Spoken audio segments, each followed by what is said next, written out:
Hi, my name is Alex, and I chose to look at occupational therapy versus athletic trainer. What I've learned from my research is that occupational therapists they usually meet with their patients on a weekly basis, sometimes more if needed. What I looked into is occupational therapy in children, so pediatric occupational therapy. As someone who's been an athlete their whole life, I did gymnastics. I was the oldest on my team, so I worked with a lot of younger kids when I was training, and it's something I have a lot of passion for is working with children, especially in that therapy sort of realm. One of the things that I looked at is what they do as occupational therapists. They work on a lot of motor function and cognitive ability with children. So, working on hand eye coordination, dominance in their hands and their feet, working on skills like dressing themselves is a huge thing, and being able to portray their emotions, their feelings of, oh, this needs to go first, this needs to go next. And in pediatric cases, it's very beneficial to work with the parents as well.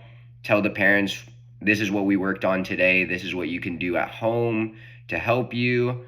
Lay out all their clothes and then have them try to go in the right order that we practiced at the facility. Or, if you see them trying to write with both hands, try to gently correct them that, oh, this is your dominant hand, and stuff like that.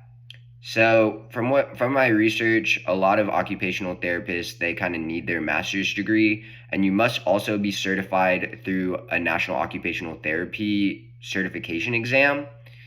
So getting that master's degree and getting that certification will help you be successful in the career.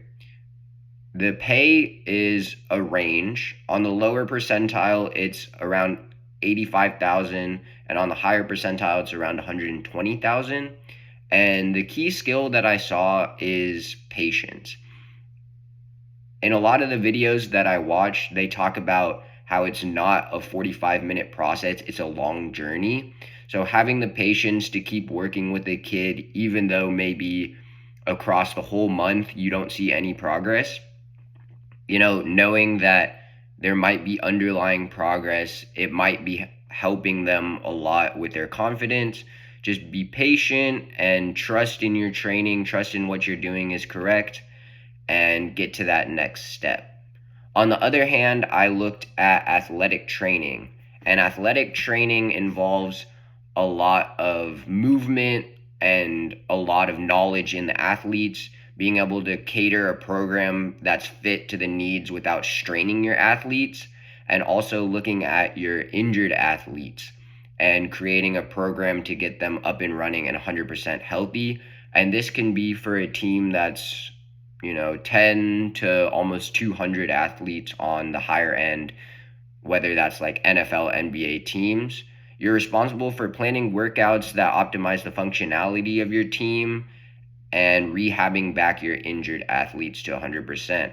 You now need your master's degree and a state or national athletic training certification, depending on where you decide to be.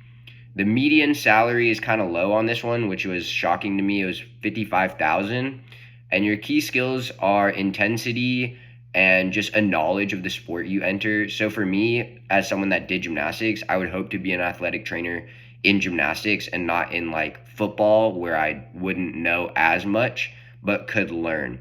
What I learned is how much time goes into it, especially athletic training. You're doing a lot of hours and then a lot of hours outside of the facility, planning your workouts, planning maybe some meal prep for the guys, knowing your guys, and knowing what you need. And occupational therapy, what shocked me was kind of the pay. I didn't realize it was such a high paying field, especially with being able to shadow that field and knowing what they do.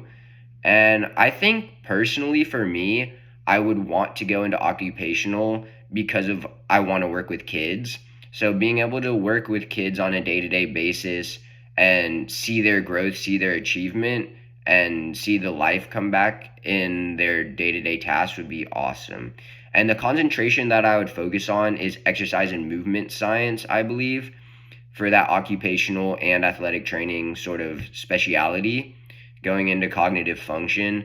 And a couple things that I can do is just keep on coaching, keep on loving my coaching job, and then focus on a lot of cognitive stuff in school. So, cognitive development and movement. And that's pretty much what I'm going to do. Thanks, and have a great day.